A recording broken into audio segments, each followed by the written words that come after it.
이번에 이제 저희 가족 중에 한 명이 임플란트를 하시려고 하는데 뼈 이식을 해야 된다고 하더라고요. 원래 녹았던 뼈가 완전히 다 안 생기는 경우가 있거든. 뼈를 심는다고 하셨는데 어떤 뼈를 심어야 되는가요? 뼈 종류에는 4가지가 있는데 그러면 뼈 이식을 하지 않아도 충분히 임플란트를 심을 수 있는 방법도 있네요. 대부분은 여기가 그냥 텅 비어 있거든.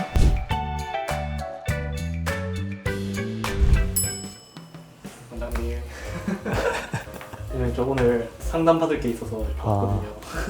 이번에 이제 저희 가족 중에 한 명이 임플란트를 하시려고 하는데 뼈 이식을 해야 된다고 하더라고요. 그 잇몸에 그냥 박는 그런 수술 아닌가요? 잇몸에 박는 거는 맞는데 뼈 이식이 필요할 때가 있지. 그건 이제 환자분마다 케이스가 다르긴 한데 뼈 이식이 필요하니까 이제 말씀하셨을 것 같아.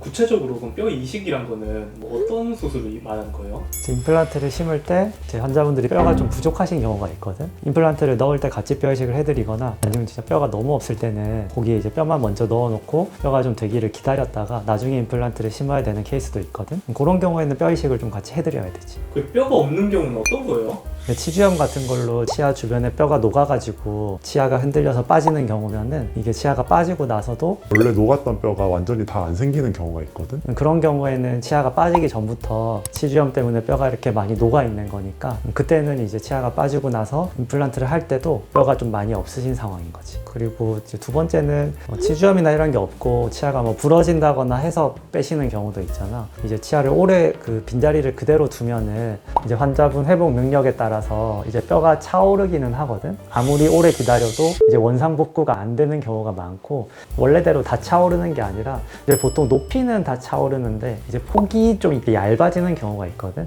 이제 우리가 이제 기본적으로 임플란트를 할 때 충족돼야 되는 게 임플란트 주변을 완전히 다 감싸줘야 된단 말이야. 그게 제일 중요한 거거든. 그 모래성 뺏기 게임 해봤어? 아, 네. 어렸을 때 엄청 많이 했죠. 그게 이제 모래 안에다가 깃발 같은 걸 꽂아놨다가 우리가 이제 모래를 조금씩 이제 치워가는 거잖아.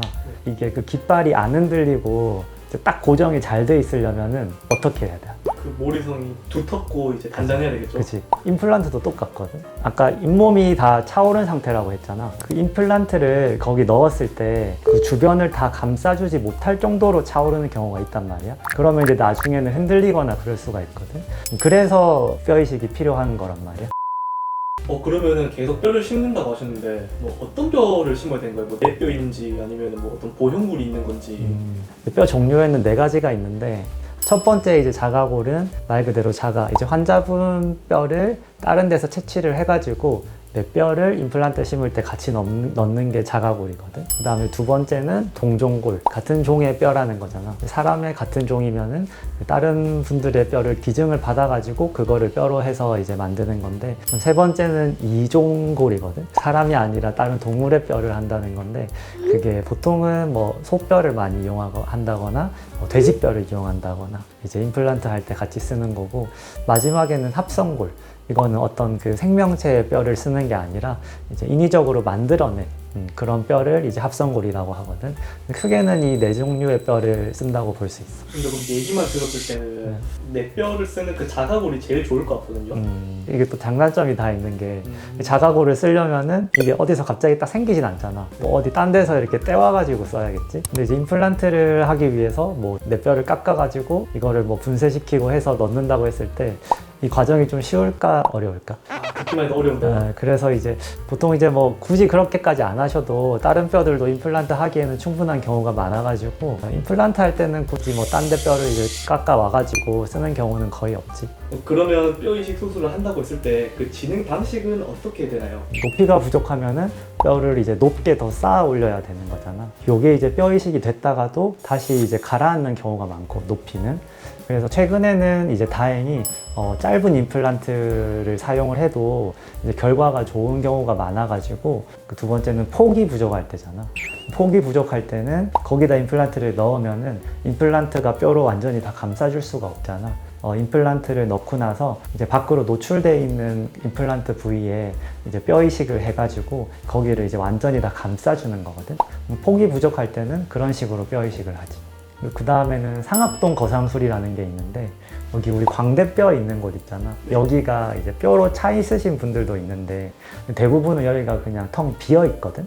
그래서 위쪽 어금니 쪽에 임플란트를 심을 때는 여기 상악동이라는 빈 공간에다가 뼈 이식을 하면서 심어 드려야 되는 경우가 많아.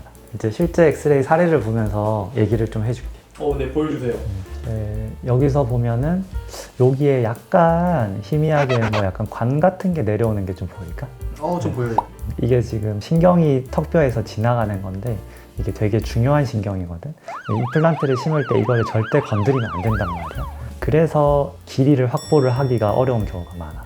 이 사진에서 보면은 지금 요 치아를 빼고 임플란트를 하셨는데 뼈가 이렇게 많이 녹아 있으면서 뼈가 치아를 못 잡아주니까 이제 이 치아가 흔들려서 이제 요거를 뽑고 나서 임플란트를 한 사진을 보여드리면은, 자 이제 아까 그거를 뽑고 임플란트를 심은 엑스레이 사진이거든. 임플란트를 짧은 거를 심어가지고 임플란트가 뼈 속에 잠기게 하는 거지. 그래서 여기다가 이제 수직적 뼈 이식을 해가지고 이 뼈 높이를 높여가지고 임플란트를 긴 거를 심기보다는 어느 정도 회복된 뼈 높이가 있으면은 임플란트 짧은 거를 심어가지고 이제 뼈 속에 잠기게 하는 방법을 요즘에 많이 이용하거든. 그러면은 뼈 이식을 하지 않아도 충분히 임플란트를 심을 수 있는 방법도 있네요. 높이가 부족한 경우 있잖아. 그런 경우에는 7mm, 8mm 정도만 높이가 돼 있으면은 폭이 충분한 경우에는 좀 짧은 임플란트를 심어가지고 뼈 이식을 안 하고 임플란트를 할 수 있는 경우도 있지. 아까 그리고 상악동 케이스도 내가 얘기했잖아. 그것도 사례 한번 보면서 설명해 줄게. 네, 그것도 보여주세요. 이분은 위쪽 같은 경우는 틀니를 쓰시다가 이제 임플란트로 하신 분이라 어금니 쪽은 이제 원래 치아가 없으셨고, 사진상에서 오른쪽 보면은 요 선 보이지? 요 선 밑쪽으로가 이제 광대뼈 쪽인데 여기는 뼈가 하나도 없는 상태란 말이야. 임플란트를 여기다가 넣으려면은 뼈가 없는 상악동 부위에 뼈 이식을 하면서 임플란트를 이제 심어 드려야 되거든. 이쪽에는 아까 말한 뼈의 높이나 뼈의 폭이나 그런 게 하나도 없는 상황이지. 실제로 지금 남아있는 뼈는 한 1, 2mm 정도 될까?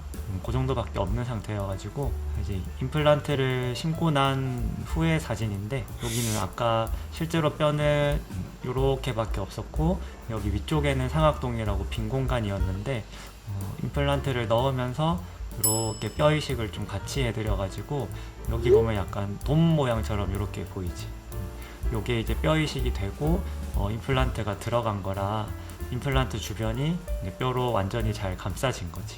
치아가 빠진다거나 그렇게 뭐 잇몸이 녹아내려 없어지면은 그럼 무조건적으로 뼈 이식은 받아야 되는 거네요. 무조건 그래야 되는 건 아니고, 아까 말했듯이 치아가 빠진 자리에 뼈 높이나 폭이 이제 완전히 회복이 된 경우도 있을 수가 있거든. 그런 경우에는 굳이 뼈 이식 안 하시고 그냥 임플란트만 심어도 주변을 뼈로 다 감싸줄 정도가 되기 때문에, 나도 환자분들한테 뼈 이식 이거는 필요 없는 케이스라서 뼈 이식 안 하셔도 된다 이렇게 말씀드리는 경우도 많거든. 실제로 뼈 이식을 안 해도 임플란트를 할 수 있는 경우도 많지. 그럼 그런 분들은 완전 돈 굳었네요. 그런 분들은 뼈 이식 비용을 따로 안 내셔도 되니까 훨씬 더 저렴하게 하실 수가 있는 거지. 저는 다 모르겠고 임플란트 수술 필요할 때는 제가 원장님 찾아올게요. 지금 나이가 몇인데 벌써 임플란트 생각을.